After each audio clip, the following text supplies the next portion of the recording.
warahmatullahi wabarakatuh. Kejayaan saya dan tuan-tuan hanyalah sejauh mana kita dapat taat kepada perintah Allah dan ikut cara sunnah Nabi Muhammad sallallahu alaihi wasallam. Okey. Saya nak ucapkan untuk Yusuf Azmi tahniah. Syukur dan tahniah. Baik. Dia sebenarnya adalah fighter. Dia adalah fighter. Menjadi fighter ni bukan menang dan kalah. Dia atas keberanian dan usaha yang ditunjukkan.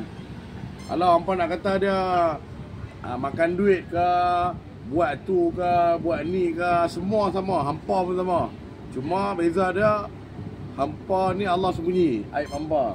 Hak lain-lain Allah buka, itu je beza kita. Semua orang ada buat salah. Semua ada orang pun jahat, sudah bohong lah. Jadi sekurang-kurangnya ada berani, dia naik atas ring dan ada lawan. Sebenarnya kalau diikutkan Yusuf Azmi best. Sebab apa? Cuma dia agak gairah pada permulaan. Mungkin dia geram. Tapi dia pun landed beberapa punch, beberapa hook, beberapa jab sampai. Cuma kalah kat stamina. Tapi dia berani, dia first time dia. Yunus banyak kali lah. Macam tu. Jadi hidup ni dia, walaupun dia hampa kata dia sembang popak-popak, tapi dia buat.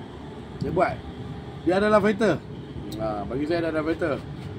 Kalau ada 1 juta orang Melayu nak jatuhkan dia, saya akan pertahankan dia, tak ada masalah. Sebab saya tahu jatuh hidup kan. Dunia ni adalah zaman di mana apa buat baik pun orang kata, apa buat jahat pun kata. Lebih baik buat baik untuk mengharumkan kurang-kurangnya. Dia harumkan nama yang dia wakili itulah, semboyan.